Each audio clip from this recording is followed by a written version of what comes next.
This is Ed O'Bannon, power forward for UCLA's 1995 national championship team.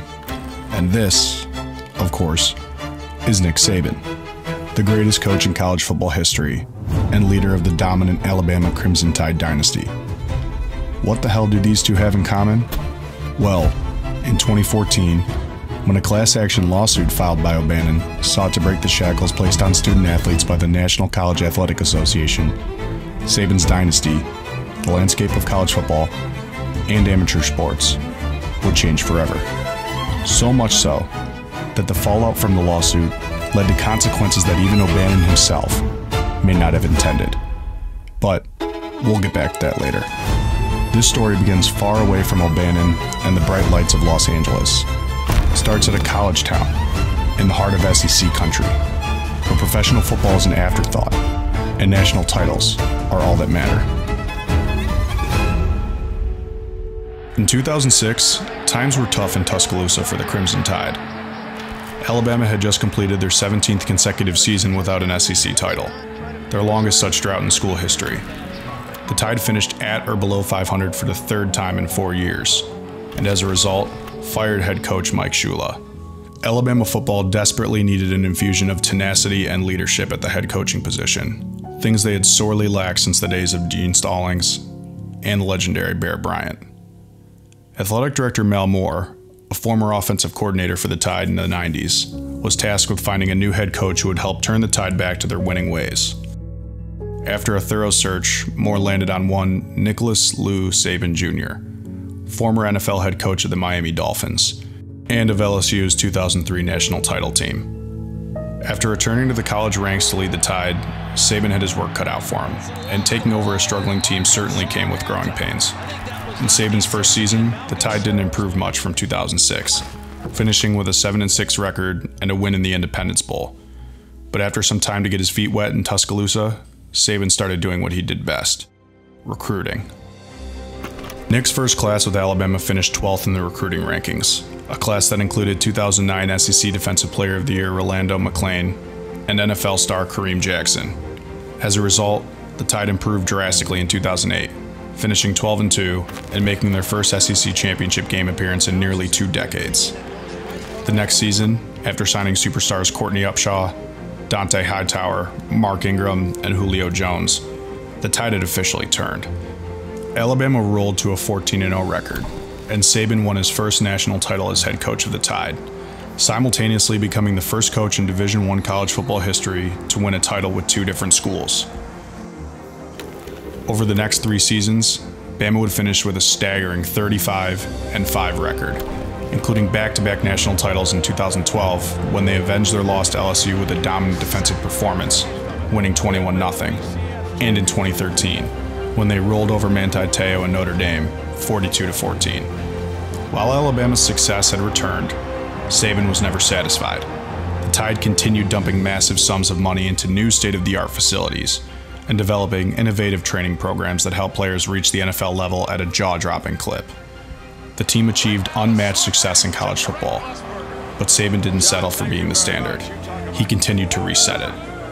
After Saban's first 5 seasons with the Tide, national titles had become the standard. While they may have failed to bring home college football's ultimate prize in 2013, thanks to one of the most iconic final plays in sports history,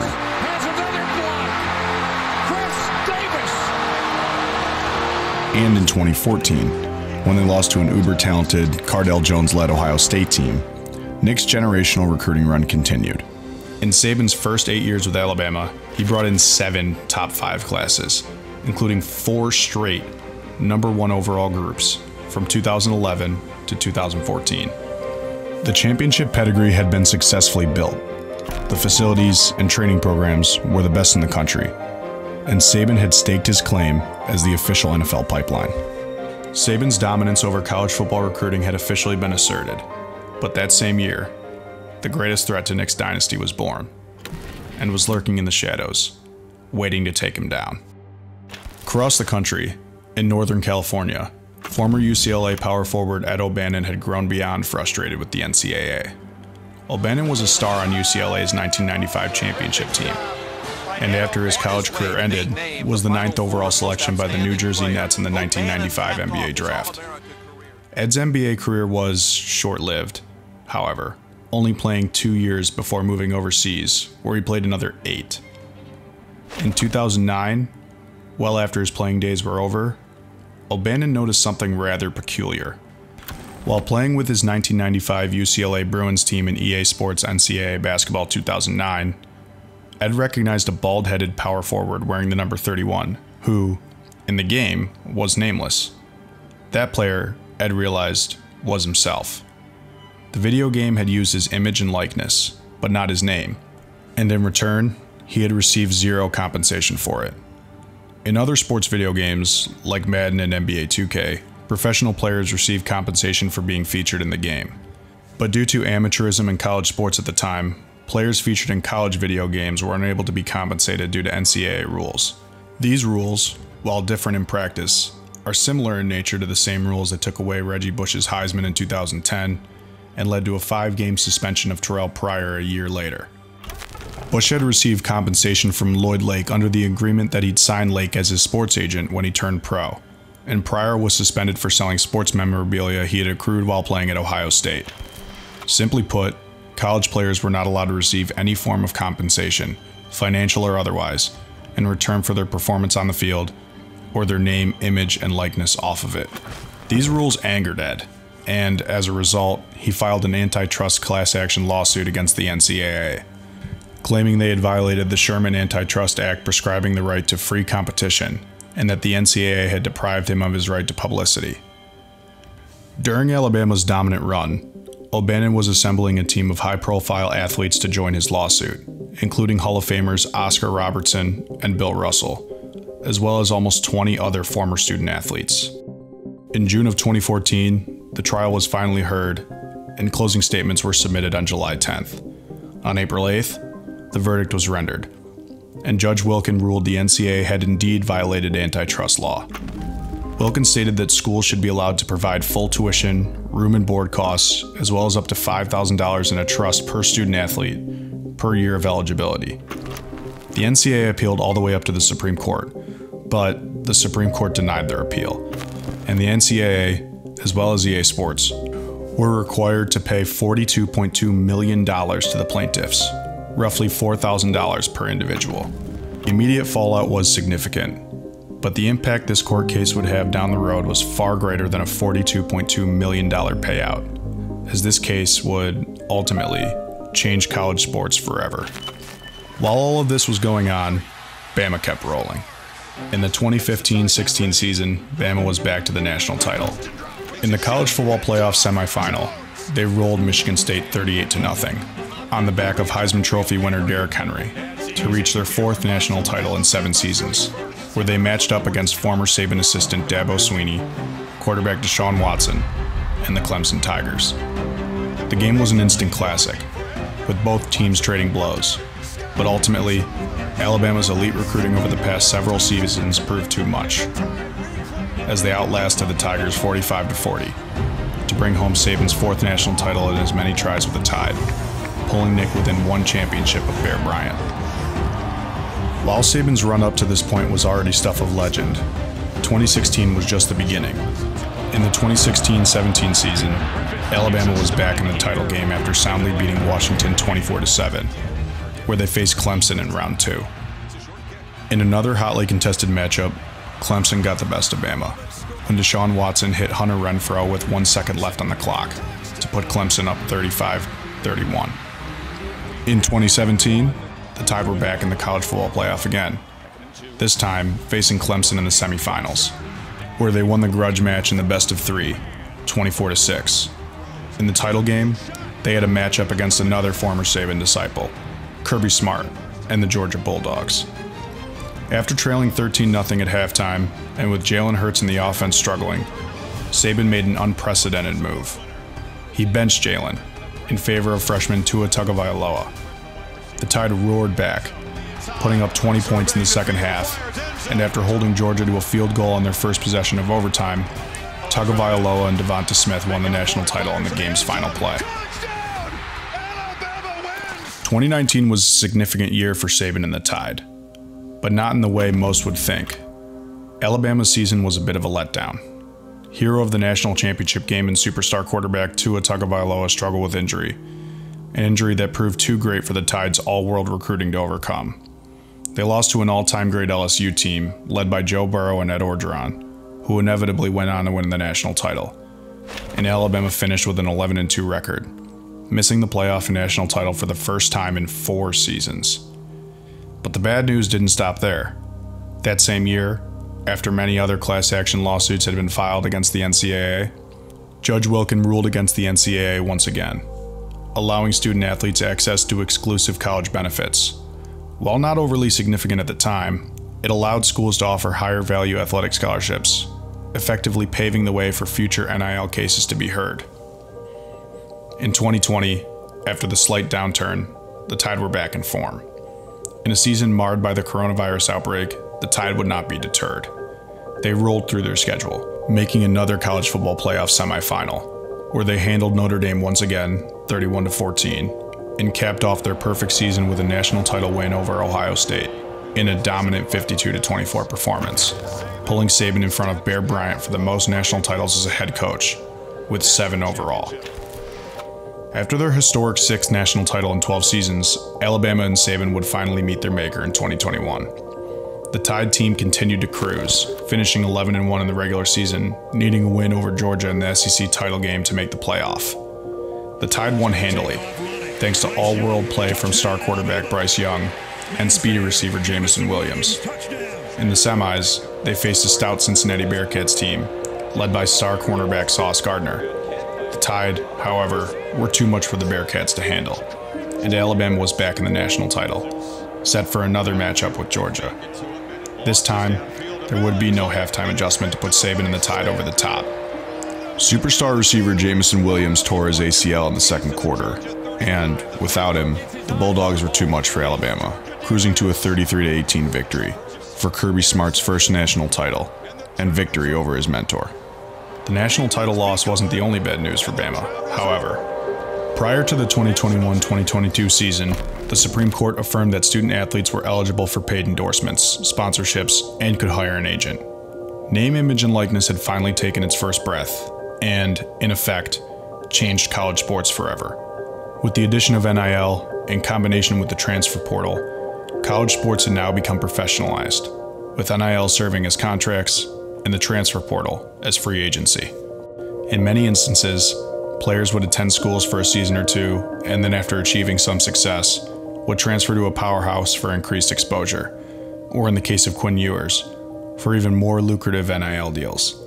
Loyalty in college football, unfortunate or not, had officially reached a professional level of low. While loyalty was low, college athletes' paydays were not. Thanks to the new rules, stars across college sports were bringing in insane sums of money through endorsement deals at staggering clips. Top college football players like Alabama's Bryce Young, USC's Caleb Williams, and Colorado's Travis Hunter became multimillionaires overnight. But the impact of NIL reached far beyond college football. Caitlin Clark of Iowa raked in a staggering $3.1 million in her final year at Iowa. By comparison, her WNBA contract is worth $338,000 over 4 years, roughly 10% of the total compensation in quadruple the amount of time. LSU gymnast Livy Dunn's numbers are also staggering. While the exact amount is unknown, it's been reported that the college gymnastics and TikTok sensation made $3.4 million in NIL while at LSU, an absurd payday for a competitor in a sport of lesser popularity than women's basketball and men's college football. Angel Reese, who played for LSU's women's basketball team, made over $1 million as well.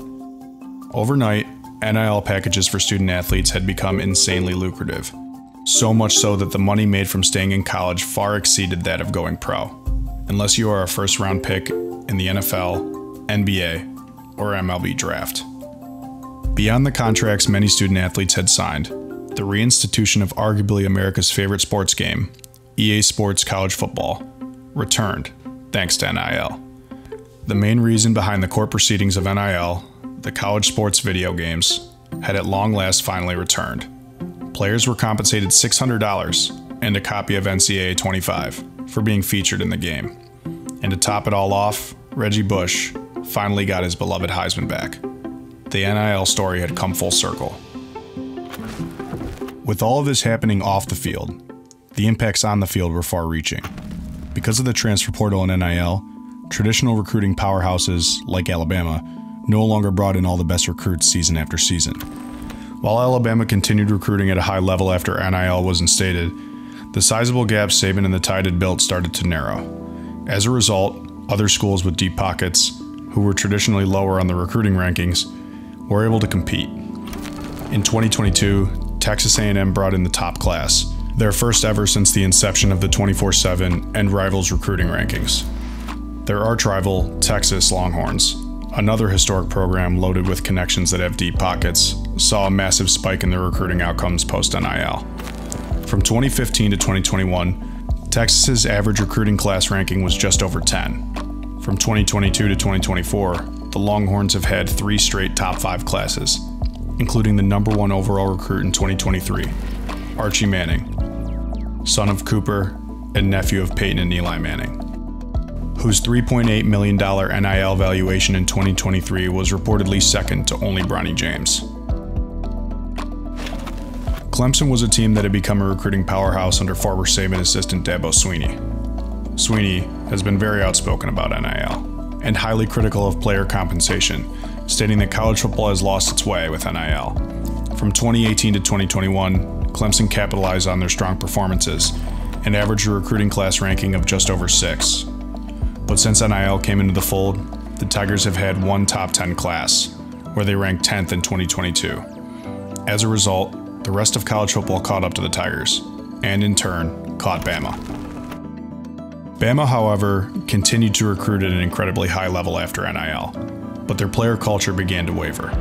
The discipline, the accountability, and the hard work that Saban had instilled in his players began to taper.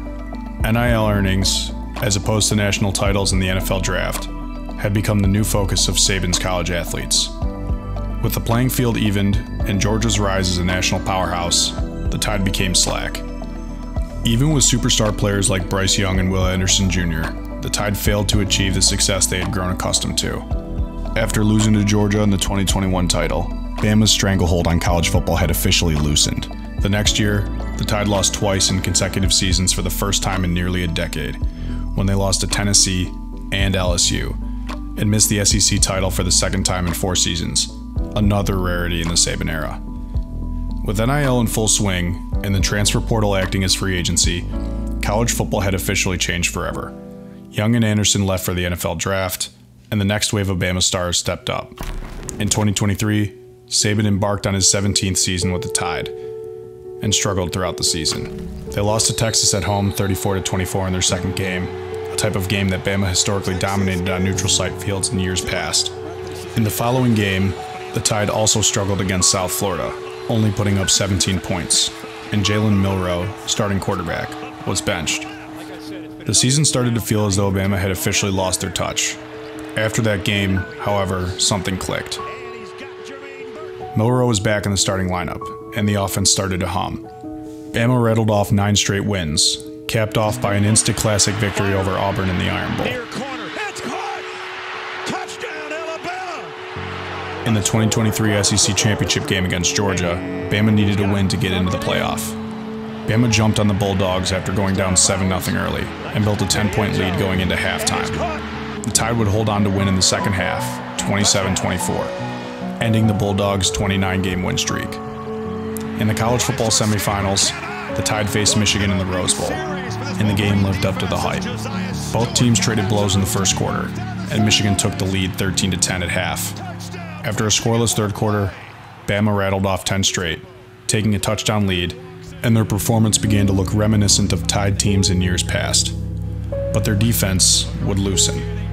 Michigan embarked on a 75-yard drive, capped off by a Roman Wilson touchdown to tie it up at 20, and sent the game to overtime. On the first possession of OT, Blake Corum broke loose for a 17-yard score, and the pressure was on Bama. After completing an 11-yard pass on 3rd and 14, Milroe and the Tide needed 3 yards on 4th down to keep the game going. Michigan stuffed Milroe on a QB keeper, and Bama fell short of a national title berth with their first semifinal loss in a decade. After the season, Saban decided to hang it up. In 2022, Saban had agreed with Alabama AD Greg Byron to take it on a year-by-year basis. And even though he believed in the program he had built, his concerns over NIL and the transfer portal overcame his desire to continue coaching. Saban cited these two brand new college football elements as his reason for stepping down, stating that in years past, the program was built on how much Alabama could do for players' development and their future, but that now the primary focus of players was how much they were going to play and how much they were going to get paid. Saban felt, for the first time in his career, that his culture may not work anymore, that college football had become about money and not the success they worked so hard to achieve in years past. College football, in Saban's eyes, had officially changed for good, and there's no doubting that it has. From the return of college football's video game, where gamers can create their own NIL deals in Road to Glory and enter the transfer portal, to the players leaving schools for big deals in real life, there's no question the game has changed. While the Heisman and a national championship are still the apple of many players' eyes, it feels as though that the apple may not shine as bright as it once did. As for Bama, they brought on Kalen DeBoer, the coach who led Washington to the national title after just 2 seasons with the program.